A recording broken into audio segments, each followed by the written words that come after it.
Hello and welcome back to MTG Burgeoning in this special edition video as we review the first half of the Dozen.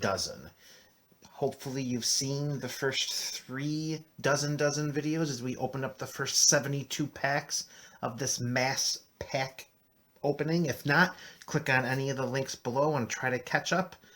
Do so now. I'll give you a quick second if you want to pause this before we get into too many of the spoilers that you've already seen now. And with that in mind, we're going to take a review on what we've done in the first 3 episodes, and we're going to get right down to updating our prop speculation. And we're going to start with our total cumulative number of artifacts in the first 3 sessions. And here is just a real quick sampling of many of the non-valuable artifacts that we got during the first 72 packs. I'm sorry, I'm saying that wrong. Not 72 packs. Yeah, that's right. For 72 packs.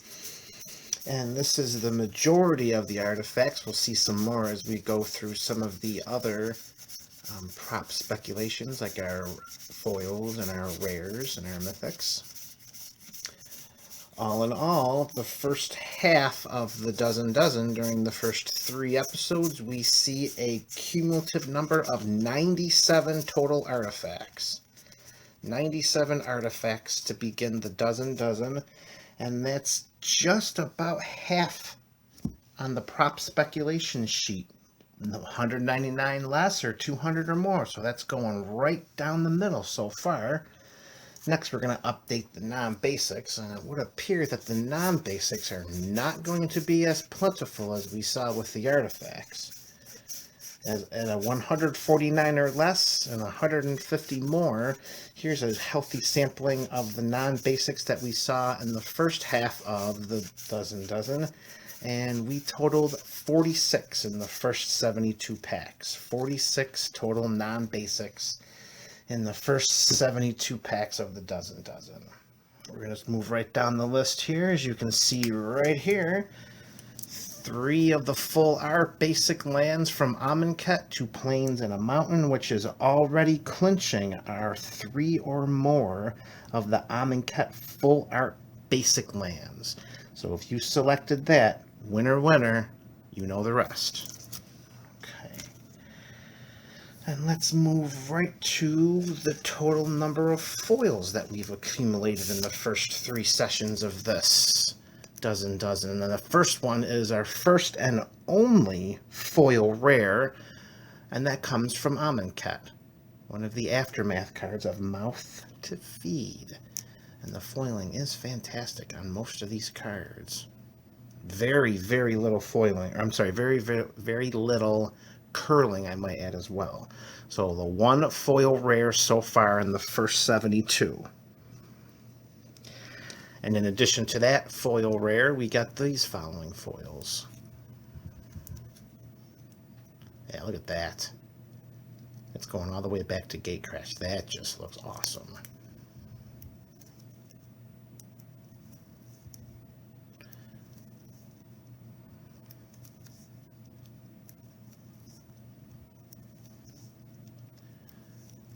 Heavy blue appearance here at the very end. And for our total number of foils, that gives us 16 total foils in the first 72 packs of the Dozen. So the first 3 sessions gave us 16 total foils. Okay, so we'll just put these right there for now. All right, and where are we going to go to next? As you can see right here, top center, there is the Tolarian Scholar that we got from a pack of Dominaria very early on in the first 3, and this immediately gives us the shout out to the professor over at Tolarian Community College. Congratulations, Professor, you have become immortalized by MTG Burgeoning. Haha, no, just kidding. You've already quite immortalized yourself, but this is just a shout out to you, and thank you for showing up. We appreciate that. Okay, in addition to some of our other shout outs, we can see right there, front and center, an iteration of Niv Mizzet. And of course, if you had selected this as a shout out to Rudy from Alpha Investments, Very good job there, because it wouldn't take too much creativity to reflect back on all of the numerous times he has had some wonderfully positive things to say about any Niv Mizzet. So to get him in one of our packs in the first 3 dozen videos, and to give him a clear shout out from MTG Burgeoning, Rudy, thank you for showing up. All right, so now let's move forward and let's just see. We did not get any foil full art basics, no masterpieces, no foil mythics. There's no Eugen, there's no doubling season, no Horizon Canopy, no Mana Drain, no Ether Vial. And we did not see Camaraderie, so MTG Unsealed does not get his shout out yet.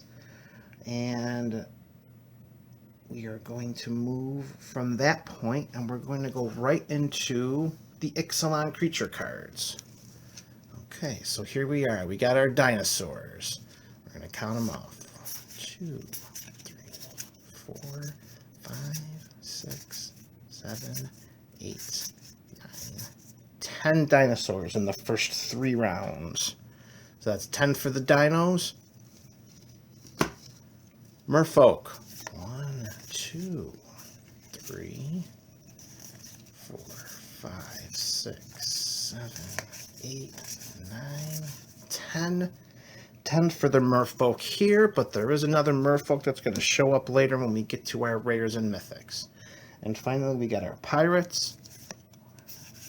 3, 4, 5, 6, 7, 8, 9, 10, 11, 12, 13, 14 pirates.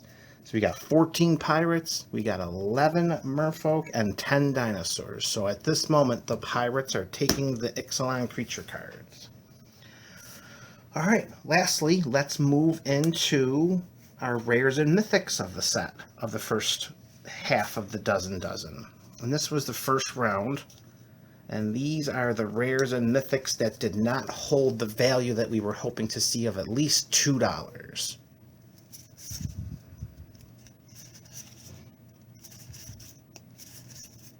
There's our merfolk that we were talking about from before.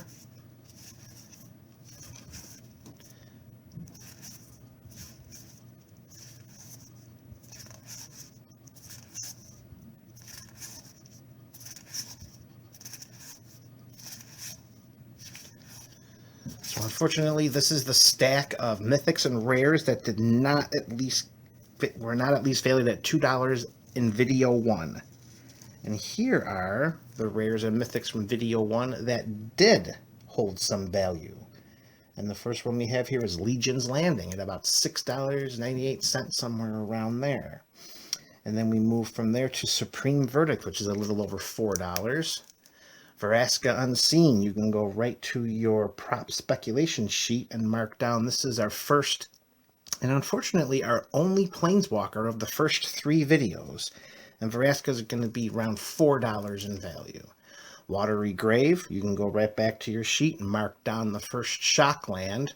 Watery Grave, showing up from Gatecrash, and that's going to be a card that was around $11. And that was one of the 2 Shocklands that you're going to see in this video.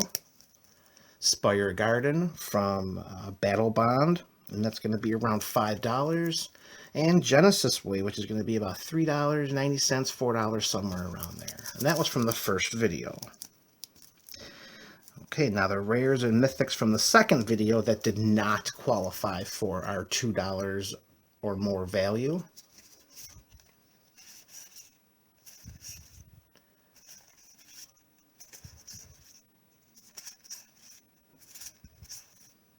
There's one of the artifacts we were speaking of earlier. One of our non-basics as well. Okay, and the rares and the mythics that did give us some value from the second video. And we've already talked about Niv Mizzet. He served a couple of purposes here. He gave Rudy our shout out, and he also clocks in at around 565, 575, somewhere around there. And the Doom Whisperer from Guilds of Ravnica, fantastic pull, around about a $10 card, give or take a little bit there. Clifftop Retreat from Dominaria, one of the enemy check lands, and that's going to come in at about $4.50, somewhere around that realm. Primal Amulet from Ixalan, one of the many transforming cards. Looks just great. That's around $4. Heroic Intervention, and that's from Ether Revolt. It's about a $6.50 card. An Anointed Procession showing up in Amonkhet in the first half. That was a fantastic card to see. The most valuable non-masterpiece card in the set, and we got one of them in the packs, and that was just a great pull. And looking at Anointed Procession, that we're talking about a card that's about, what do we got here? About $12, $12.25, somewhere around there. Vandal Blast, one of the very, very few uncommons that we were able to get at least $2 on. And Vandal Blast is going to be about $3.25. Steam Vents, as we foreshadowed earlier when we were talking about Watery Grave, Steam Vents is the second shock land of the first half of the dozen. And this beauty from Return to Ravnica got us about $13. Crypt Ghast from Gatecrash, about a $4 rare. Morphic Pool from Dominaria, the most valuable of this land set, and that's going to come in at about $12.25, somewhere around that area. And a Mythic from Battle Bond. I'm sorry, not from Dominaria. If I said Dominaria, that was a mistake. That's from Battle Bond, my mistake there. Bramble Sovereign, a Mythic rare from that set's about $11. And the Restoration Angel from Iconic Masters, about a couple bucks. And the Archangel of Thune coming in at a little over $13. So the second set of these cards were much more valuable than the first, which brings us to the very last of the first half of the dozen. Here are the rares and mythics that did not make the cut.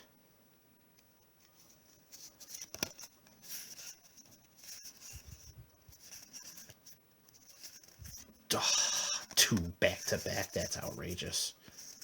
Duplication.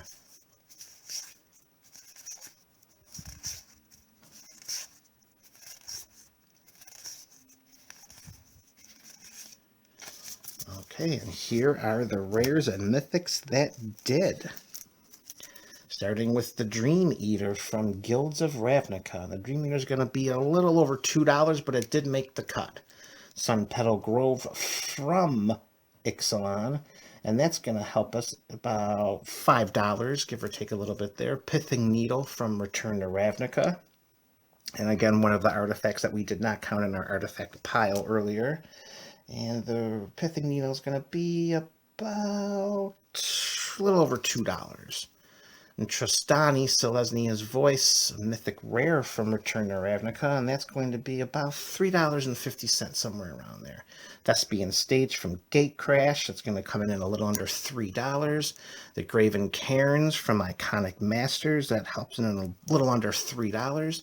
Foil Monastery Swiftspear, and that was counted in our foils from the earlier pack, from the earlier prop speculation.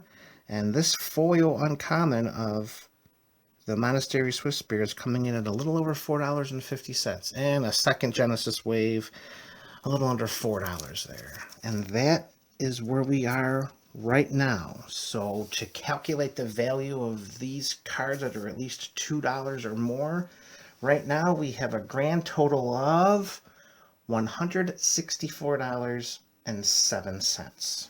Now that we are falling off a bit on the pace.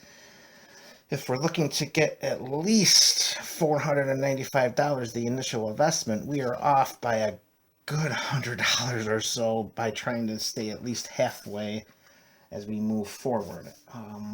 So we're definitely behind there.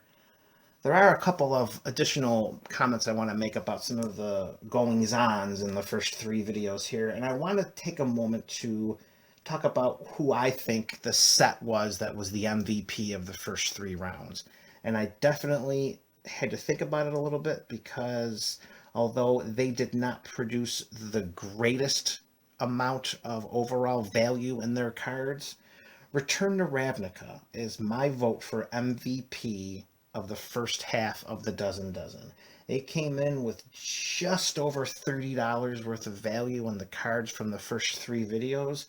And the only other one close to that, and actually a little bit higher, were the cards from Iconic Masters.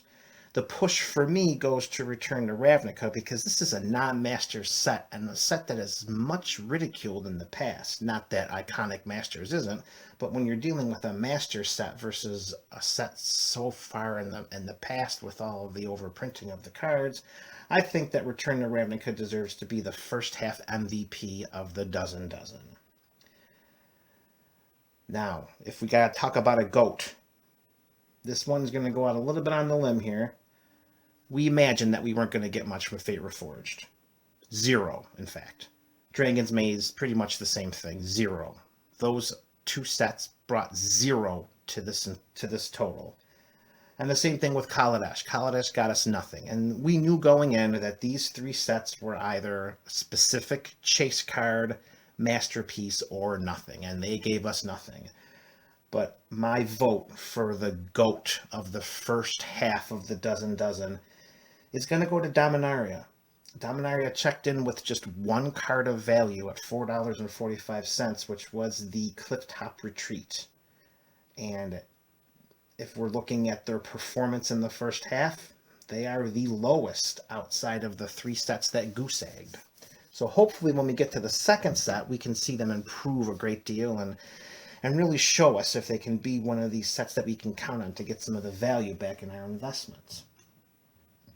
And in going back to the MVP of Return to Ravnica, I want to make their case a little more in that they were the only set in the first half that had pack value every single time.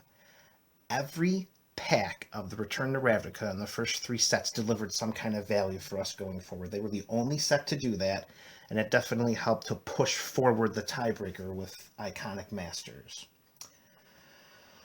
Okay, I think that is all for today.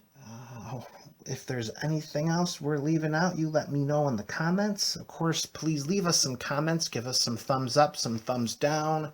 Let us know how we're doing. Subscribe if you would like to. Check out our Patreon page and look for the dozen number 4, 5, and 6 coming soon. I hope you enjoyed this video and you will go forth. You will enjoy your day, and you will have your shout-outs. There we go, fellas. Enjoy.